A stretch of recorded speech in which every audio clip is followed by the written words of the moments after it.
Hi folks, welcome to the Prepared Homestead. This is Travis. Thank you all for stopping by to watch. Did some chicken killing today. Why? Because sometimes they just need it. I know that's very insensitive.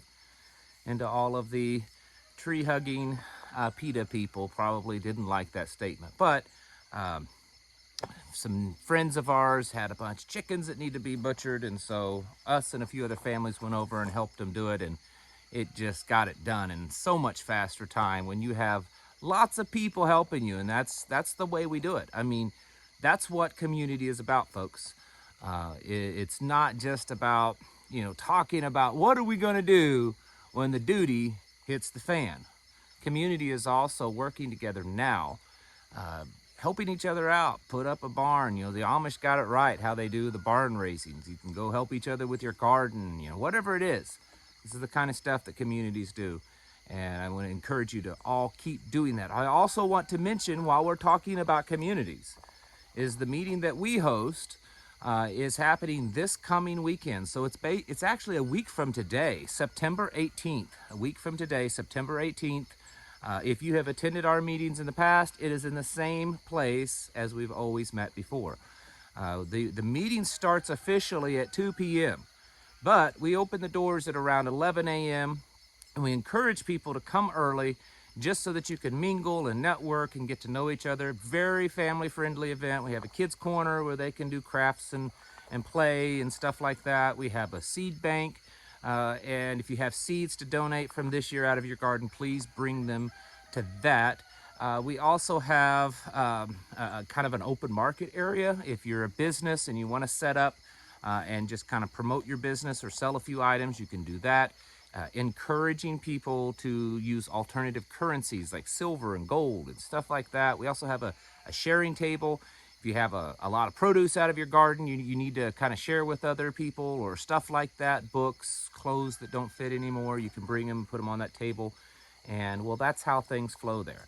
But anyways, that is September 18th, this coming Sunday. If you would like to attend, we're in South Central Missouri.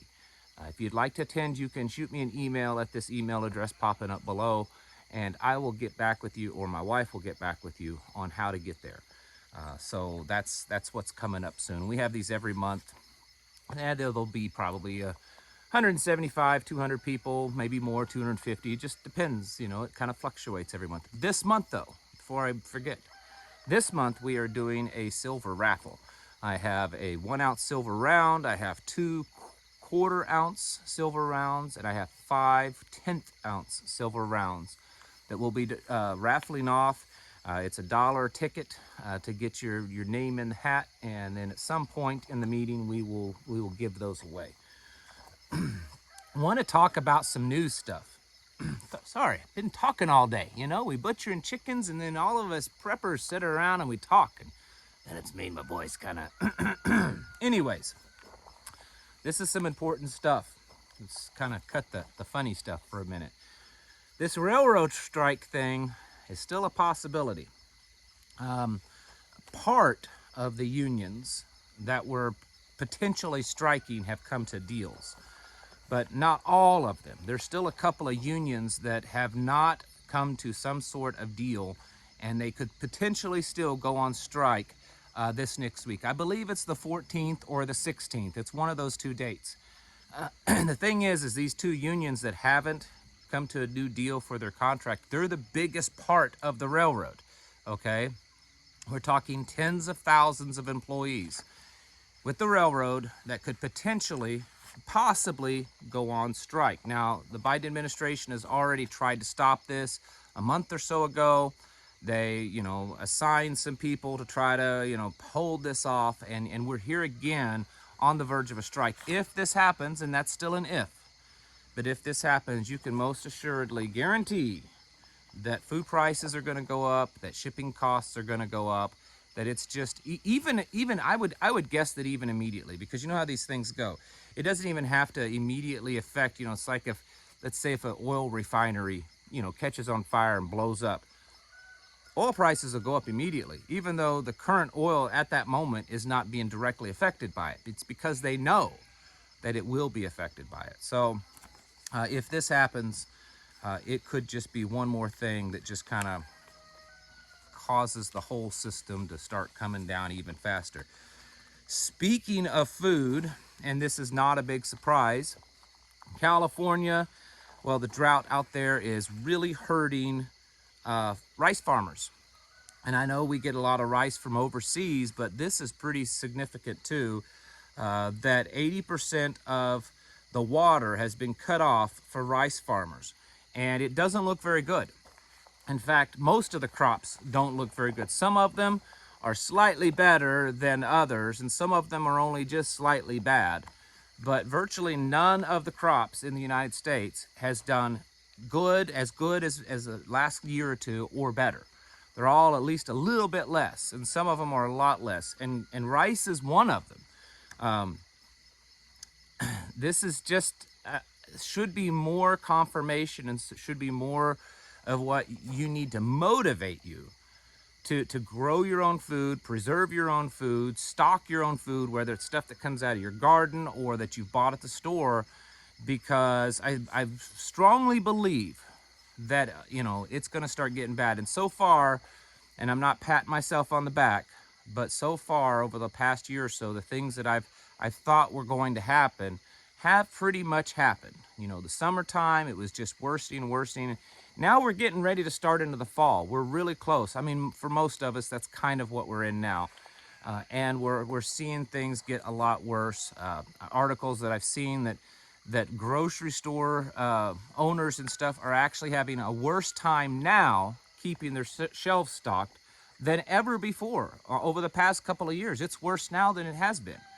And so with the really bad harvest here in the United States and the problems that's happening with food all over the world, and all kinds of shutdowns and burnings and explosions and all kinds of stuff of food processing places, it's just going to keep getting worse. And folks, you really need to be serious about stocking up.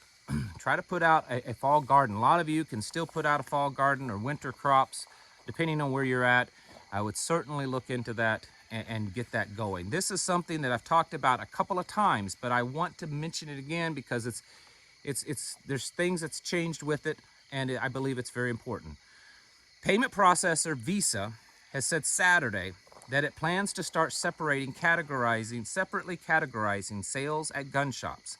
It joins MasterCard and American Express, which also said that they plan to move forward with categorizing gun shop sales. Okay, so here's the scoop on this. From my understanding, this kind of got started with the state of New York. I could be wrong on that. I do know that the state of New York played a part in getting this started. And so they contacted these credit card processors, and your debit card is included, okay? And said, hey, can you just send us a list of people that purchase guns? You know, like, I know you keep these records, it's all digital, and just, you know, send us a list, and it says, you know, John Smith ordered purchased an Colt AR-15 at, you know, Joe's gun shop in such and such part of New York.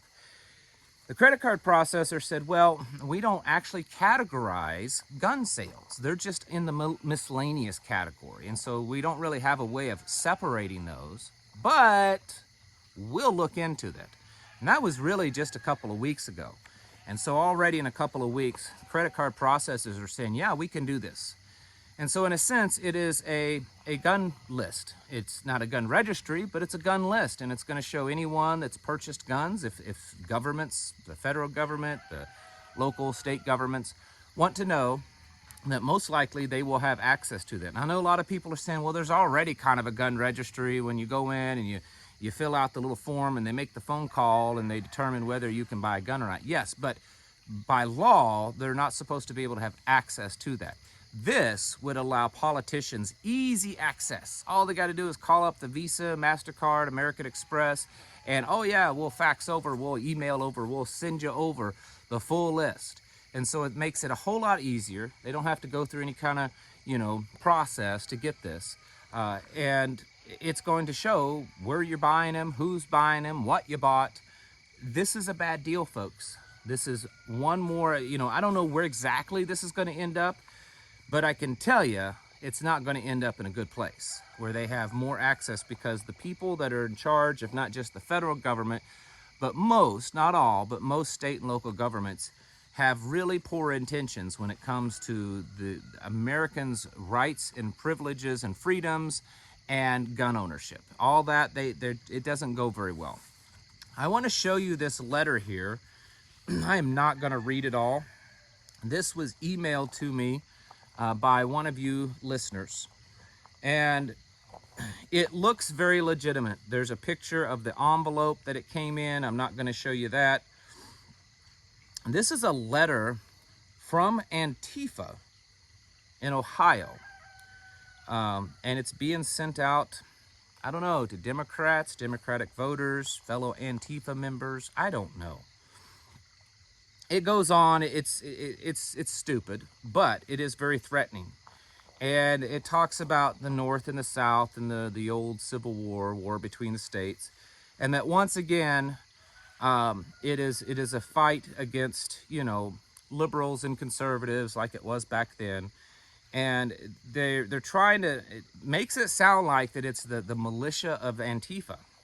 We have been seeing more and more reports. I've been seeing reports that Antifa is gotten a little bit more organized in their militias, and that they're training people. And we've seen actual video.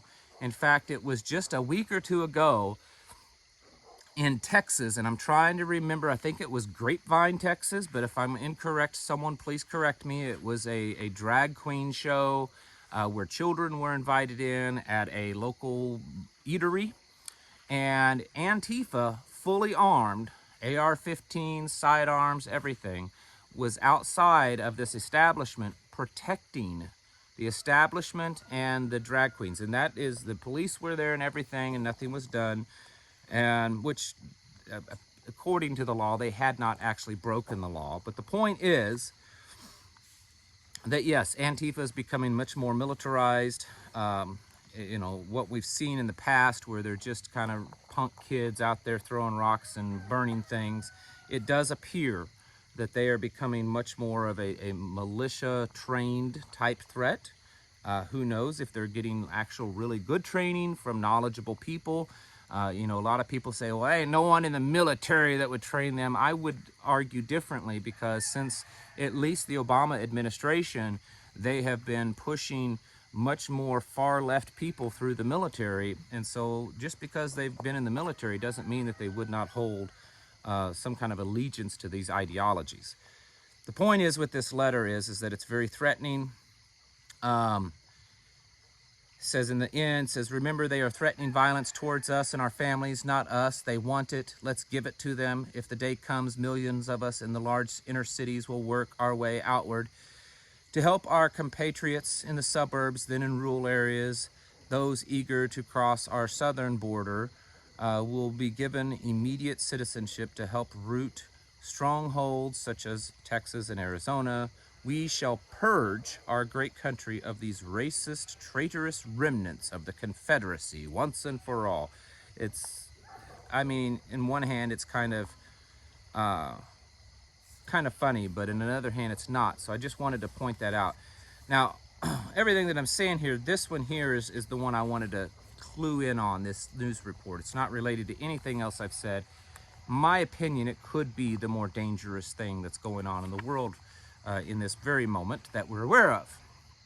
India withdraws troops from the border with China as ties strengthen. India is demilitarizing its border with China because India and China are becoming pretty good friends. They're becoming almost bedfellows. And this is a very dangerous place because in the past, one of the things that many of us felt that was helping rein China in, or helped create this balance, not just militarily, but also technologically and through their manufacturing, was India. We had a chance to really become a true ally with India. That is one thing that Trump was working on and doing a pretty good job of that. And that seems to have been just thrown out the window. And China has moved in, and China is really buttering up to India. And if China and India become an ally together, especially against the United States, that would be a force that would be very difficult for us to overcome. And I'm not talking about just militarily, although that would be a very large army. I'm talking about through, economic standings and through manufacturing, because virtually everything that we get from overseas comes from one or two places, or at least a large majority of it, and that's China and India. And if they're both working at odds against us, then that puts us in a really, really bad situation. It also makes a massive changing of power, balancing of power in the South Pacific. That's not a good thing, folks. And it's something that we should certainly be watching. This whole BRICS, which both India and China are part of it, there is a major effort to basically dethrone the US dollar from the global reserve currency. And when that happens, the US dollar has nothing left to back it and give it any more value.